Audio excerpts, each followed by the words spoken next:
보통 어떤 분야에서 전문가들이 많이 있습니다. 그죠? 특정한 분야에서 그 분야의 일들을 능수능란하게 감당하는 사람, 그리고 전문 지식이 있어서 뭐 최고까지는 아니더라도 어느 정도의 실력을 갖추고 있는 사람들 우리가 전문가라고 이야기를 하고, 뭐 영어로는 프로페셔널이라고 이야기를 합니다. 그렇지 못하고 그냥 그 전문가 수준에는 다다르지 못하지만 어느 정도의 소양과 소견이 있어서 즐길 수 있을 정도의 사람들은 프로페셔널이 아니라 아마추어, 즉 우리가 아는 아마추어라고 이야기를 하죠.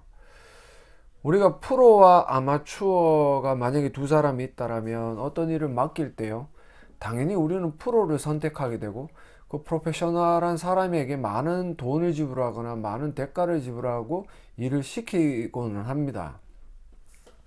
제가 왜 이런 말씀을 드리냐면, 하나님께서 저와 여러분들을 교회로 이 땅 가운데 부르시고 하나님 나라의 복음이 우리를 통해 흘러나갈 수 있는 전문가로 우리를 부르셨는데, 진짜 지금 우리의 수준이 어떤 신앙의 프로페셔널적인 프로적인 어떤 면모를 가지고 있느냐, 그런 소양이 있느냐.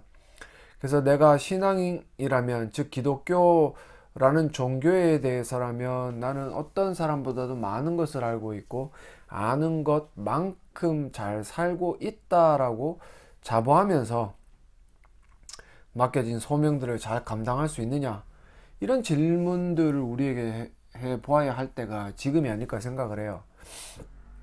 우리가 오랜 시간 교회를 다닌 횟수로 따지자면 프로가 되고 남아야 되는 시간입니다. 그죠? 적게는 어린아이들이 빼고요, 20대 이상 성인이라면 모태신앙이면 적어도 20년 이상이고, 중고등부 때나 청년 때 왔더라도 몇 년 이상씩 교회를 다니면서 신앙생활을 했다라면 자신의 신앙에 대해서만큼은 전문가가 되어서 이 기독교 신앙을 말로도 전하고 행동으로도 전하고 삶으로도 전할 수 있어야 되는데, 그런 사람들이 과연 많은가 라는 질문을 지금 이 시점에서 던져본다면 제가 볼 때는 전부 다 어떻게 보면 아마추어일 뿐이다. 목회자들도 아마추어가 많다. 여러분들이 믿질 않으시겠지만 이 복음에 대한 모든 내용들을 정확하게 전달하여서 듣는 사람으로 하여금 복음을 잘 쉽게 받아들일 수 있도록 하는 전문가들은 그렇게 많지가 않습니다. 다만 그냥 신학교를 나왔기 때문에 목사 안수를 받았기 때문에 목회를 하는 그런 어떤 아마추어적인 목회자들 때문에 성도들의 수준 또한 아마추어에서 더 이상 업그레이드가 안 되는 시점에 지금 우리가 놓여져 있는 거죠. 그래서 이런 어떤 코로나 사태와 같은 교회가 모범이 되고 교회가 이 문제들에 대해서 정말 해답을 제시할 수 있는 어떤 사태에 대해서 아무런 영향력을 미치지 못하고 무너져 버리는 우리 현실을 바라본다면, 즉 우리가 과연 신앙의 프로가 되느냐. 지금 계속해서 우리가 복음 강좌 첫 번째 시간에 십자가는 제가 지난번에 말씀을 드렸지만 기독론, 우리가 믿는 복음의 주요 핵심적인 내용이 되는 부분이고, 그리고 첫 장에서 너희에게 전한 복음을 너희에게 알게 한다라고 이야기를 하면서 사도 바울이 고린도전서에서 말했던 것처럼 우리가 복음을 한 번만 듣고 두 번만 듣고 해서 그것으로 알고 그치는 것이 아니라 계속해서 반복적으로 들음으로 말미암아 우리가 들은 그 복음의 말씀을 굳게 지키고, 그리고 헛되이 믿지 않는, 아무리 내가 믿음을 가지고 있다 그래도 복음을 알지 못하거나 아는 복음대로 내가 살아낼 수 없으면 그 믿음은 헛된 믿음이죠. 가치가 없는 믿음이. 그래서 그렇게 되지 않게 하기 위해 복음을 계속해서 가르치고 있다. 그래서 챕터 1에서는 이 복음이라는 것이 다시 반복적으로 들어야 된다 라는 문제 제기를 사도 바울이 하는 거죠. 그러면서 오늘 두 번째 챕터인 복음이란 무엇인가, 즉 복음의 정의에 관한 이야기를 사도 바울이 뭐 이 고린도전서의 말씀을 통해서 질문을 제기를 하는데, 로마서에 보시면 로마서 1장 2절부터 4절까지인가요? 거기에 복음은이라고 해서 주구주구주구주구주구 수식어를 달고 4절 마지막 부분에 가면 뭐라고 이야기를 하냐면 곧 우리 주 예수 그리스도시다, 이렇게 나와요. 그러면 중간에 수식어를 빼고 난다면 복음은 우리 주 예수 그리스도, 이런 어떤 정의가 성립이, 가장 간단한 정의가 성립이 되는 거죠. 그럼 복음은 예수 그리스도다. 우리가 복음을 잘 안다는 것은 예수 그리스도가 누구신지, 그 예수님이 어떤 분 누구 똑같은 말이에요. 어떤 분이신지, 어떤 일을 하셨는지, 어떤 말씀을 하셨는지, 우리에게 무엇을 원하시는 분이신지에 대한 지식이 있어야만 한다. 1차적인 로마서를 통한 복음의 정의는 그거고, 오늘 이 고린도전서에 보시면은 1번에 고린도전서 15장 3절과 4절에 의하면 복음은 무엇이라 정의할 수 있습니까? 읽어드릴게요. 내가 받은 것을 먼저 너희에게 전하였노니 이는 성경대로 그리스도께서 우리 죄를 위해 죽으시고 장사 지낸 바 되셨다가 성경대로 사흘 만에 다시 살아나사, 즉 예수님의 십자가의 죽음과 부활을 가리킨다. 그 어떤 복음의 가장 짧은 정의죠, 그죠? 예수께서 나의 죄를 위해 십자가에 달려 죽으시고 3일 만에 부활했다. 뭐 로마서에는 더 짧게 뭐 복음은 우리 주 예수 그리스도. 그러면 우리 주 예수 그리스도가 하셨던 일이 뭐냐? 고린도전서의 이 표현을 빌리자면 우리 죄를 위해 죽으시고 장사되셨다가 3일 만에 부활하셨다. 그래서 로마서는 복음은 예수 그리스도다라고 이야기를 하고, 고린도전서에서는 예수께서 우리 죄를 대신하여 십자가 달려 죽으시고 장사되셨다가 3일 만에 부활하셨다. 이런 어떤 좀 기초적인 간편한 내용이 지금 되어져 있는 거예요. 제가 지난번에도 설명을 드렸지만 죄의 삭은 사망이다. 그래서 우리를 죽음에서 구원하시기 위해 우리가 할 수 없는 죄값을 치르는 예수님의 십자가의 죽음, 그리고 그분이 뭐 무죄하게 태어나 성육신 하심으로 말미암아 원죄가 없이 태어나셨고 살아가는 내내 하나님 말씀에 온전히 순종하셨기 때문에 우리의 죄를 짊어지고 죽으셨고, 우리의 죄값인 죽음을 치르셨을 때 그분은 더 이상 죽음에 매여 있을 수 없었고, 그래서 그분은 3일 만에 부활하셨다. 그것이 복음이다. 그러면 나를 살리신 분이 예수 그리스도다. 이런 어떤 공식이 성립이 되는 거죠. 제가 그 복음의 기초 때도 말씀드렸지만, 이런 예수 그리스도 십자가에 달려 죽고 3일 만에 부활하심으로 말미암아 우리에게 믿음이라는 선물을 주시고 믿음으로 우리를 구원하셨는데, 그것이 바로 재창조의 사역이다. 그래서 내가 나의 옛사람이 죽고 새 사람으로 내가 거듭나는 거, 그 일이 재창조의 사역이고, 그 재창조의 사역을 감당하신 예수 그리스도가 창조주고 창조주이시기 때문에 나를 다스릴 수 있는 통치자시다. 그것은 뭐 창세기 1장에 나오는 하나님의 천지 창조와 그 창조하신 모든 피조 세계를 다스리는 통치자, 그런 어떤 등식이 성립이 된다고 제가 말씀을 드렸어요. 그래서 이 복음을 제대로 알면 예수님이 나의 죄를 위해 십자가에 달려 죽으시고 3일 만에 부활했다라는 이런 어떤 간단한 정의라도 우리가 그 이면에 있는 내용들을 잘 알게 된다면, 예수님이 결국 나를 재창조하셨고 나에게 통치자가 되시는, 그러면은 통치자의 그 말씀에 순종함으로 말미암아 내가 예수님의 그 주인 되심을 인정하는 것이고, 내가 그렇게 주인됨을 인정하고 통치를 받으면 하나님 나라를 살아가고, 기타 등등 이 모든 기독론에서 구원론뿐만이 아니라 교회론, 성령론까지 다 끄집어낼 수 있는 내용입니다. 그래서 짧게 살펴본 내용이지만 이 복음의 정의를 여러분들 앞으로 공부하시면서 왜 이 짧은 한 문장의 복음의 정의라는 것이 이렇게 긴 내용을 담고 있느냐, 그것을 이해하시고 깊게 이해할수록 여러분들이 예수 그리스도께 순종할 수 있는 가능성은 더 커져가요. 믿음은 들음에서 나고 들음은 그리스도의 말씀으로 말미암았다. 우리가 이 전제를 늘 기억하시고, 내게 믿음이 없을 때에도 성경 말씀 듣고 공부하다 보면 은혜가 주어졌을 때 마치 꽃을 피우는 거죠. 그 모든 내게 뿌려진 이 복음의 씨앗이.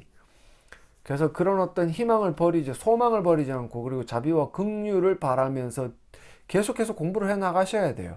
이런 짧은 거, 예수께서 나의 죄를 위해 죽으시고 장사된 바 3일 만에 부활하셨다. 이 내 안에 담겨 있는 내용을 여러분들이 알고 있어야 된다. 모르면은 헛된 믿음이요. 모르면은 아마추어다. 라는 말씀을 드리고 싶은 거죠.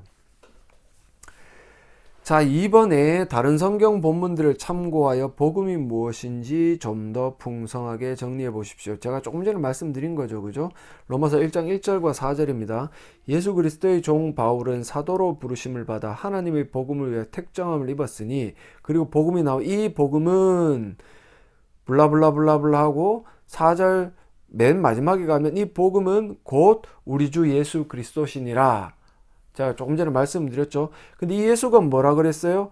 하나님이 선지자를 통해 그의 아들에 관해 성경에 미리 약속한 그 구약에 예언된 메시아다. 그리고 그의 아들에 관해 말하면 육신으로 다윗의 혈통, 이거 뭐예요? 성육신 하셨다. 사람으로 오셨다라는 걸 가리키고, 4절에 성결의 영으로는 죽은 자들 가운데서 부활하사 능력으로 하나님의 아들로 선포되셨다. 뭐 십자가의 죽음 이야기는 없지만 죽은 자들 가운데서 부활했다. 부활이라는 것은 죽음을 전제로 하기 때문에 당연히 십자가에 짧게 비록 생략은 되어 있지만, 이분이 고린도전서 15장에 나와 있는 그 복음의 정의대로 나의 죄를 위해 죽으시고 3일 만에 부활하신 나의 통치자시구나. 이 예수 그리스도가 곧 복음이고, 이 복음의 내용은 이 로마서에 나와 있는 것처럼 구약에 약속이 되어져 있었고 성육신 하셨고 부활하신 분이다. 고린도전서에는 나의 죄를 대신해 십자가에 죽으시고 장사된 지 3일 만에 부활하신 분, 뭐 이 정도의 내용을 우리가 뭐 볼 수 있겠죠. 그죠? 로마서 1장 16절과 17절에는 내가 복음을 부끄러워하지 아니하노니 이 복음은 모든 믿는 자에게 구원을 주신 하나님의 능력. 복음을 믿어야 구원을 받아요. 물론 이면에 은혜로 거듭난 존재에게 믿음이 주어지기 때문에 가장 먼저 선행되는 것은 거듭남이지만, 표면적으로는 우리가 이 복음을 믿고, 근데 믿음이라는 게 감정적이고 주관적인 요소뿐만이 아니라 의지적으로 나의 행동이 바뀌는 것을, 변화되는 것을 가리킨다고 분명히 말씀을 드렸어요. 그래서 믿음을 잘못 오해해가지고 감정적으로 내가 믿습니다 이게 아니고, 복음을 믿는다라는 것은 그 복음에 담겨져 있는 내용을 내가 신앙으로도 고백을 하지만 이 고백한 신앙의 고백대로 내가 살아가는 삶이 뒷받침되어야 됨을 가리키는 겁니다. 아시겠죠? 그래서 하나님의 능력이 됨이라 먼저는 유대인에게 그리고 헬라인에게로다. 복음에는 하나님의 의, 이게 예수 그리스도입니다. 하나님의 의가 나타나서 믿음으로 믿음에 이르게 하나니 기록된 바 오직 의는 믿음으로 말미암아 살리라. 로마서에서는 이렇게 믿음을 강조하는 측면을 가지고 이 믿음의 내용이 되는 복음에 대한 것들을 쭉 풀어가지만, 늘 염두에 둬야 되는 것은 믿음이 먼저가 아닙니다. 믿음이 먼저, 은혜로 믿음을 주셨다. 죽어있는 자에게는 음식이 소용이 없어요. 죽어있는 자에게는 믿음이 소용이 없어요. 왜? 죽어있는 자는 그냥 죽어있는, 이 뇌조차도 활동을 하지 않는 자. 여러분들 좀비 영화 보셨잖아요. 좀비 영화에 보면 그 사람들이 살아있는 것처럼 보이지만 원래 좀비라는 단어보다는 리빙 데드라고 이야기를 해요. 살아있는 시체라고 이야기를 합니다. 마치 걸어다니고 뭐 무엇을 먹지만 뇌밖에 안 먹죠. 사람의 어떤 이런 살덩어리밖에 안 먹죠. 그런 것, 겉으로는 살아있는 것처럼 보이지만 그에게 어떤 지각은 아무것도 없는 거예요. 이런 것처럼 신앙도 마찬가지입니다. 우리 영적인 존재도 살아나야 믿을 수 있는 거예요. 그래서 제가 늘 이렇게 로마서에 이렇게 믿음이 강조되었다라고 해서 우리 구원의 출발이 믿음이다라고 주장을 하면 안 되는 거죠. 그죠? 늘 거듭남에 대한 것들을 인지하시고 그 거듭난 자에게 주어지는 믿음이 이런 것이다라는 것을 사도 바울이 로마서를 통해 우리에게 보여주고 있는 겁니다. 갈라디아서 2장 16절에요. 사람이 의롭게 되는 것은 율법의 행위로 말미암음이 아니요 오직 예수 그리스도를 믿음으로 말미암는 줄 알므로 우리도 그리스도 예수를 믿나니 이는 우리가 율법의 행위로서가 아니고 그리스도를 믿음으로써 의롭다함을 얻으려 함이라. 율법의 행위로서는 의롭다함을 얻을 육체가 없느니라. 자, 우리가 흔히 좀 혼동스러워하는 율법의 행위와 은혜. 율법의 행위가 나쁜 건 아닙니다. 은혜로 거듭난 자가 믿음을 가지고 예수 그리스도의 제자가 되었다라면 당연히 율법을 지켜서 행함이 있는 삶을 삽니다.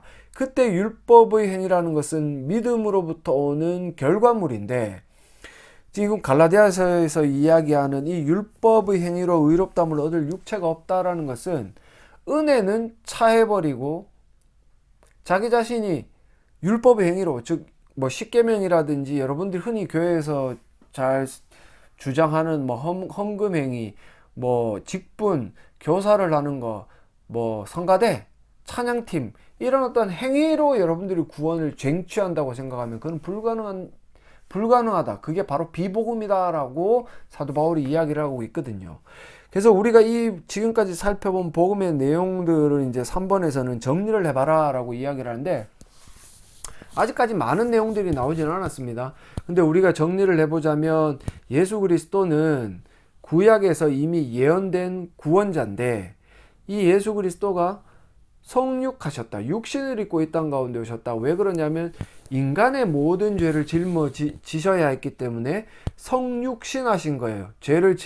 원죄를 유전받지 않기 위해 무죄한 상태로 태어나기 위해 동정녀 마리아의 몸을 빌려서 성육신하셨고, 그런 예수 그리스도는 인생의 모든 순간순간 발자취 가운데 하나님의 말씀에 한 번도 불순종한 적이 없어서 그분 자체로는 완전한 의인이다.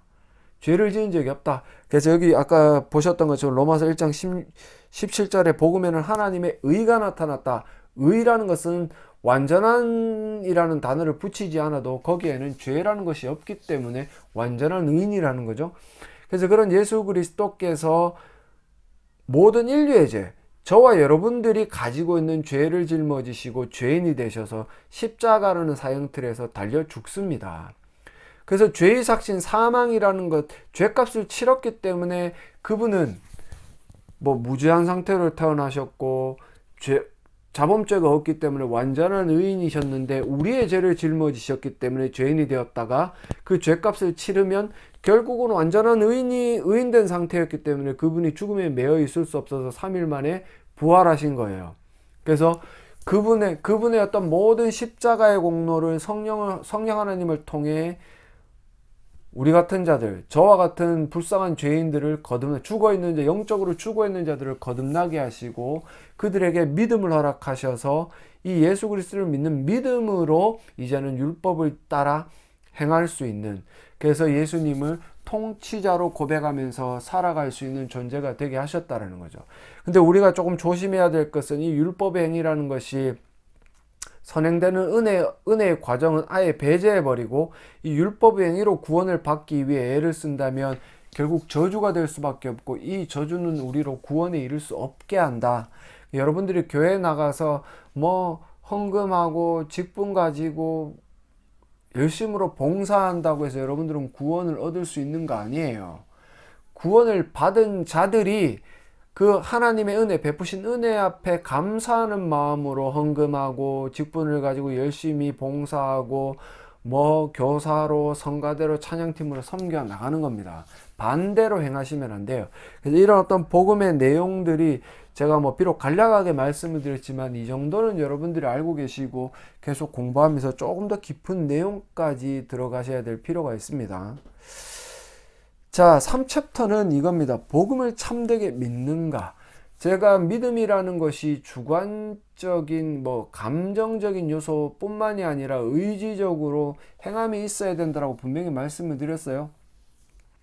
그래서 복음에 기초할 때 믿음의 3요소로 지식과 동의와 신뢰라는 것은 결국 이 믿음에 자기의 모든 삶을 의탁하는 어떤 행동으로 드러나기 때문에 복음을 참되게 믿는가라는 것은 결국 이 믿음을 가지고 있는 그 결과물로 드러난 행위로 맺어지는 열매가 있는가라는 질문을 하는 거예요. 근데 자꾸의 교회들 안에 있는 모든 성도들이 믿음이 있다라고 이야기를 하지만 그 믿음에 걸맞는 열매를 가지고 있는가라고 되묻는다면 주로 이야기하는 게 뭐냐면 제가 조금 전에 말씀드렸던 은혜에 선행함 없는 율법 행위 있죠. 헌금, 나는 성가대로 봉사해요, 교사로 봉사해요, 찬양팀으로 봉사해요, 직분자예요. 심지어 목사예요. 그거는 제가 말씀드렸지만 좀비들과 똑같은 은혜가 없는, 은혜로 살아남이 없는 자들에게 그런 어떤 율법의 행위들은 결국 좀비와 똑같이 아무런 가치가 없다. 그래서 복음을 참되게 믿는 것은 그 모든 행위들이 부차적인 것이고 가장 선행되는 것은 하나님의 은혜에 감사하는 마음이다. 그 마음으로 살아가는 자들이 열매를 맺는 행동으로, 그리고 열매를 맺기 위해 교회에서 열심히 봉사하기에 직분을 가지고 여러 파트에서 자기가 가지고 있는 달란트로 성도들을 섬기고 하나님 앞에 예배자로서 서는 겁니다. 그리고 세상 나가서는 하나님을 사랑하는 그 모습으로 이웃들을 섬기고 가난한 자들을 돕는 그런 어떤 열매가 있는 것이 참된 믿음이라는 거죠. 자, 고린도전서 15장 2절에 의하면 복음을 들어서 알고 있더라도 구원을 받지 못할 수도 있어요. 어떻게 해야 구원을 받을 수 있습니까? 굳게 지켜야 됩니다. 옆에 보시면은 굳게 지키지 않으면 잃어버린 믿음이다. 디모데전서 4장 1절에 성령이 밝히 말씀하시기를 후일에 어떤 사람들이 믿음에서 떠나 미혹하는 영과 귀신의 가르침, 믿음에서 떠나 미혹하는 영과 귀신의 가르침을 따르리라. 믿음에서 떠나 이렇게 표현을 해놨지만 그 사람들 애시당초 믿음이 없다라는 거죠. 그죠? 믿음이 있는 사람들은 미혹하는 영과 귀신의 가르침을 따르지 않습니다. 사도 바울이 왜 이렇게 표현을 했느냐면 그 사람들도 교회에서 믿는다라고 고백을 했기 때문에 이렇게 표현을 하는 거예요. 마치 비유적인 표현이죠. 그죠? 하지만 믿는다라고 이야기를 하면서 미혹하는 영과 귀신의 가르침을 따르는 거는 그 믿음이 가짜라는 걸 이야기하는 거죠. 여기 보시면 참되게 믿는가, 여기서 가짜 믿음이라고 하기도 그래요. 불신앙이니까, 그냥 믿음을 가장한 불신앙이니까.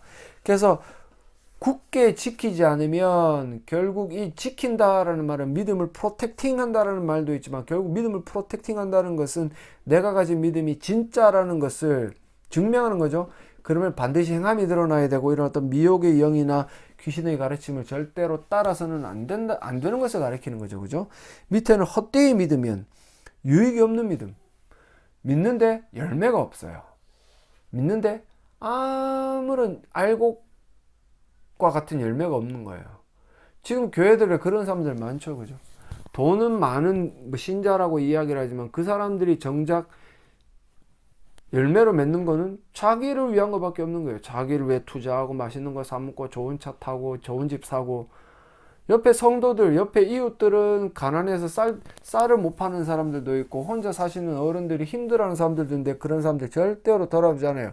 그럼 돈 많은 사람들은 겨우 교회 헌금 몇 푼 하고 자기는 할 거 다 했다라고 이야기를 하는데, 교회를 위해서도 헌금을 해야 되지만 이웃 구제는 예수 그리스도께서 우리에게 네 소유를 팔아서 가난한 자들에게 주어라 라고 말씀을 하셨기 때문에 이 말씀에 불순종하면 그 믿음은 아무리 자기가 중직자고 아니 심지어 목사라도 그런 행위가 없다라면 그 믿음은 가짜입니다.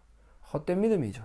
이런 어떤 두 가지 믿음, 그리고 그 밑에 야고보서 2장 14절에 내 형제들아 만일 사람이 믿음이 있노라고 행함이 없으면 무슨 유익이 있으리요. 그 믿음이 능히 자기를 구원하겠느냐. 입으로만 말하지 말라는 거죠.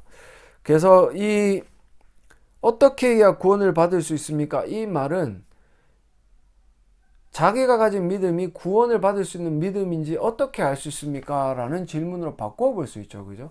그러면 여러분들이 가진 믿음이 결국 열매를 맺고 있습니까? 라는 질문을 할 수 있는 거예요. 열매라는 것은 여러분들이 마태, 마가, 누가, 요한복음만 보더라도 예수님이 얼마나 많은 열매에 대한 이야기를 합니까? 요한 1서에 가면은 형제 사랑에 관한 이야기, 야고보서에도 행함이 있는 믿음에 대한 이야기 막 억수로 많아요.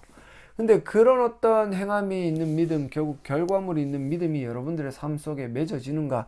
저는 가장 지금 우리가 처해 있는 이 시점에서 여러분들에게 제시하고 싶은 것은 회개입니다. 회개. 한 주간 삶을 살아가면서 여러분들 진짜 진심으로 회개하면서 살아갑니까? 그래서 그 회개함으로 여러분들의 행동, 죄된 행동이 바뀌어져 가고 사라져 가고 좀 의인다운 모습으로 변해가고 있습니까? 스스로에게 한번 질문해 보십시오. 이 가슴에 손을 얹고 내 양심에, 신앙적인 양심에 비춰봤을 때 내게 진짜 이런 회개의 열매가 있는가? 이 회개의 열매만 맺어져도 여러분들, 제가 말씀드렸던 예수께서 요구하시는 그런 어떤 믿음의 열매들을 충분히 맺어갈 수 있습니다. 이번에 왜 구원에 이르는 참된 믿음을 갖지 못하는 것입니까? 다음 본문들을 참고해 대답해 보십시오. 로마서 10장 17절에 믿음은 들음에서 나오고 들음은 그리스도의 말씀으로 말미암았다. 즉 복음을 못 듣기 때문에 그래요. 교회는 다니는데 복음을 들어보지 못했기 때문에 제대로 된 믿음으로 설 수가 없는 거죠. 그리고 제가 조금 이따 다시 말씀드릴게요. 그리고 고린도후서 4장 4절입니다. 그 중에 이 세상의 신이 믿지 아니하는 자들을 혼미하게 그리스도의 영광의 복음의 광채가 비치지 못하게 함이니 그리스도는 하나님의 형상이다. 즉 불신자들에게 영향력을 미치는 미혹의 영 때문에 그들에게 복음이 전해져도 복음을 이해할 수 없고 깨달을 수가 없어요. 그럼 이 두 가지의 말씀을 조합해 보면 결국 미혹의 영, 마음을 혼미케 한다. 이 세상의 신, 즉 사단이 이 어떤 사람들의 마음을 혼미하게 해서 복음을 들어보지도 못하게 하고 듣더라도 이해하지 못하게 한다. 즉 믿을 수 없도록 만든다는 것도 웃기긴 해요. 원래 그냥 상태가 그런 거니까. 그럼 이 두 가지 말씀을 가지고 우리가 살펴본다면 참된 믿음을 갖지 못한 이유는 첫째로 우리가 더 나아가야 돼요. 하나님의 택함이 없고 하나님의 택함이 없기 때문에 그가 거듭나지 못했기 때문이다. 첫 번째 이유는 그거죠. 택함 받지 못한 하나님의 백성이 되지 못한 존재이기 때문에 거듭나지 못했기 때문이고, 아니면 두 번째는 뭐예요? 택함 받았지만 아직 그가 거듭나지 못했기 때문이죠. 그리고 세 번째는 뭐예요? 택함 받고 거듭났지만 아직 복음을 제대로 알지 못해서 이 복음 정확하게 들은 복음의 어떤 열매가 맺어지지 않는 걸 이야기하는 거예요. 그래서 참된 믿음을 갖기 위해서는 첫째로 하나님의 택하시는 그런 어떤 은총이 있어야 됩니다. 선택받아야 돼요. 그리고 두 번째 뭐예요? 거듭나서 새 사람이 되어야 됩니다. 믿음을 가질 수 있는 그런 어떤 토양이 마련이 되어야 돼요. 첫 번째 선택, 두 번째 거듭남, 세 번째는 뭐예요? 그때 믿어야 되는 거죠. 거듭난 존재가 믿고 어떻게 해야 돼요? 이 복음을 계속해서 들어야 돼요. 계속해서 복음을 들으면서 이 복음을 이해하고 이해한 대로 살아가려고 애를 쓰고 자기에게 적용해서 열매를 맺으려고 애를 써야 된다는 거죠. 그렇다면 우린 모르죠. 누가 선택받았는지 모르기 때문에, 누가 거듭났는지 몰라요. 근데 자기 자신만 제가 제일 잘한다라고 이야기를 했죠. 그죠? 근데 어떤 사람이 자기는 믿음이 없는 것 같아요. 그러면 거듭나지 못한 사람이죠. 그죠? 그러면 우리가 믿음이 없고 거듭나지 못했는 것까지는 우리의 어떤 지각으로 알 수가 있어요. 근데 모르는 건 뭐예요? 선택에 관한 거는 아무도 몰라요.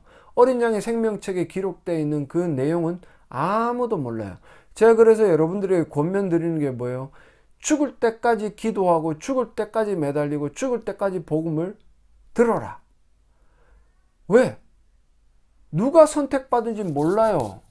아직 거듭나지 못한 사람들이 많은데 그 가운데 누가 정확하게 하나님의 택함받은 백성인지 모르기 때문에 내가 막 10년이 지나고 20년이 지나고 30년이 지났는데도 거듭나지 못하고 믿음을 가지지 못했다면 포기하면 됩니까?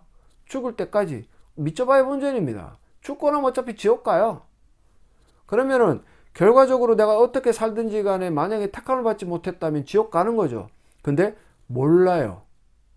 내가 죽기 직전에 숨이 꼴딱 넘어가기 전에 내가 거듭날 수도 있는 문제입니다. 하나님의 은혜가 있다라면.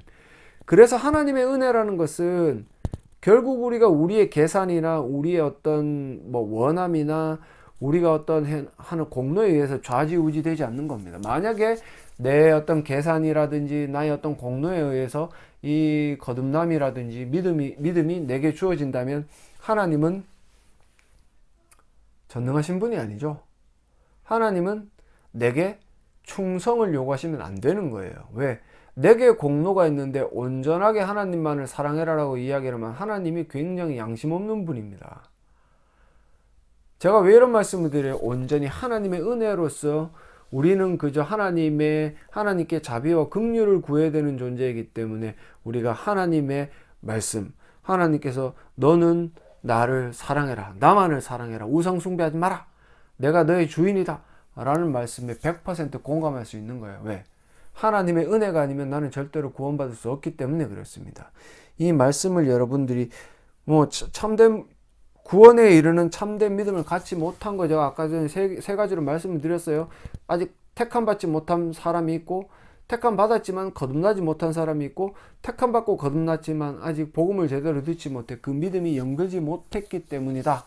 뭐 세 번째는 뭐 구원에 이르렀기 때문에 뭐 딱히 다르게 말씀을 안 드려도 되지만, 그래도 믿음이라는 것이 들음에서 나고 들으면서 난다라는 거, 계속해서 성장 가능성에 관한 이야기를 하기 때문에 복음을 들어야 되는 상태고, 근데 실질적으로 누가 구원을 받은지 모르는, 우리는 모르잖아요. 그죠? 그래서 이런 믿음에 합당한 열매를 맺기 전에, 합당한 열매가 주렁주렁 맺기 전에 그 사람이 믿음을 가지고 있다라고 해도 참으로 좀 슬프죠. 그죠? 그래서 이런 어떤 세 가지 측면에서 제가 늘 말씀을 드리지만, 죽을 때까지 자비와 긍휼 앞에서 살아가시고 기도하시기를 간절히 소망합니다. 자, 3번, 우리가 복음을 참되게 믿지 못하는 이유는 복음을 듣지 못하거나 들어도 알지 못하기 때문만이 아닙니다. 복음을 듣고 알아 기쁨으로 받았음에도 여러 가지 이유로 그것을 버리기 때문입니다. 다음 성경 본문을 읽고 어떻게 해서 복음에 대한 참된 믿음을 잃어버리냐. 이거는 복음에 대한 참된 믿음을 잃어버리는 게 아니에요. 마가복음에 나와 있는 뭐 돌밭과, 그죠? 그리고 어디 갔노? 가시떨기에 떨어지고, 그리고 세 가지인데, 가시떨기, 세상의 염려, 좋은 땅. 보통 길가에 떨어지고 돌밭에 떨어지고 그리고 가시덤불에 떨어지는, 그리고 좋은 땅에 떨어지는 네 가지의 좋은 땅, 그 땅에 대한 비유가 나오죠. 그죠? 여기서 말하고 싶은 거는 뭐예요? 땅이 네 가지라는 거예요. 어떤 사람은 길가와 같은 사람이 있고, 어떤 사람은 돌밭과 같은 사람이 있고, 어떤 사람은 가시덤불이 있는 그런 어떤 땅에 있는 사람이고, 어떤 사람은 좋은 땅이에요. 그러면 우리가 여기서 이해할 수 있는 것은 좋은 땅에만 이 복음의 씨앗이 떨어졌을 때 열매를 맺는다라는 겁니다. 그러면 중요한 거는, 이 마가복음에서 이야기하는 중요한 것은 땅에 대한 측면이죠. 그죠? 땅. 선택된 땅, 열매가 맺을 수 있는 좋은 땅에 관한 이야기예요. 그래서 앞부분에 나오는, 여기는 나와 있지 않지만은 세 가지, 마태복음과 세 가지의 어떤 땅이 나오는데, 그 땅은 이 복음의 씨앗이 떨어져도 열매를 맺지 못하는, 즉 복음을 듣기는 듣는데 하나님의 택함이 없기 때문에, 그래서 거듭나지 못했기 때문에 열매를 맺을 수가 없고, 좋은 땅, 즉 하나님께서 택하신 하나님의 백성, 그래서 거듭나서 믿음 있는 자에게 이 복음의 씨앗이 뿌려졌을 때 열매를 맺는 것에 대한 이야기를 하는 거죠. 참된 믿음은 잃어버리는 게 아닙니다. 참된 믿음을 잃어버릴 수는 없어요. 참된 믿음은 그 믿음대로 열매를 맺기 때문에, 참된 믿음을 잃어버렸다라는 말은 절대로 그건 어불성설입니다. 생각을 해보세요. 어떻게 참된 믿음을 잃어버립니까? 믿음이 약해질 수는 있겠죠. 사람마다 다르니까. 참된 믿음도 약해질 수는 있어요. 왜? 우리의 심령 자체가 아직까지도 이 육신에 사로잡혀 있기 때문에. 근데 참된 믿음은 절대로 잃어버릴 수가 없어요. 여기에 나와 있는 것처럼 좋은 땅에 뿌려진 믿음의 그 어떤 모든 씨앗들은 열매를 맺기 때문에 절대로 잃어버릴 수가 없습니다. 앞부분에 이야기하는 것은 복음이 떨어졌는데, 이 복음에 대한 믿음을 가질 수 없는 땅이기 때문에 열매를 맺지 못하는 거죠. 그렇다면 여기서 이야기하는 참된 믿음을 잃어버린 케이스가 아니고, 이 믿음으로 열매를 맺을 수 없는 케이스에 대한 이야기를 하고 있음을 우리가 알아야 되는 겁니다. 그래서 이런 부분에 대해서는 좀 수정을 가하고 넘어가는데, 결국은 제가 말씀드린 대로 복음을 들어도 믿음이 생기지 않는다, 이렇게 이야기를 하는 거. 복음을 들어도 믿음이 생기지 않아요. 이유는 뭐예요? 첫째로 뭐예요? 하나님의 택함받은 백성이 아니고, 두 번째는 아직 거듭나지 못했기 때문입니다. 거듭난 자에게 믿음이 생기면 이 복음은 분명히 열매를 맺는 거죠. 그래서 이런 부분에 대해서 여러분들이 혼동을 하시면 안 돼요. 마가복음에 나와 있는 이 말씀은 결국 열매를 맺을 수 있는 땅에 대한 이야기다. 그죠? 그리고 마태복음인가요? 거기에서는 어떤 씨앗에 대한, 그러니까 이 복음의 중요도에 대해서 이야기하지만 마가복음은 결국 하나님 나라, 즉 이방인들에게 주어지는 복음, 결국은 하나님께서 택하신 자들 있다면 그 땅이 열매를 맺는다라는 것을 강조하기 때문에 두 가지죠. 참된 믿음은 절대로 잃어버릴 수가 없고, 이 부분에서 나오는 이 말씀은 땅에 대한 이야기이기 때문에 택함 받은 주의 백성이라면 복음을 들으면 반드시 열매를 맺는다. 그렇다면 3번에 대한 질문은 뭐예요? 복음을 믿지 못하는 이유는 선택받지 못했기 때문이고, 선택받았더라도 아직 거듭나지 못했기 때문이다. 이 두 가지로 이유를 댈 수가 있는 거죠. 그죠? 그래서 약간은 조금은 통전적으로 구원론에 관한 내용들을 좀 통전적으로 집어 넣을 때에 비로소 이 기독론이 참되게 올바로 설 수 있는 거예요.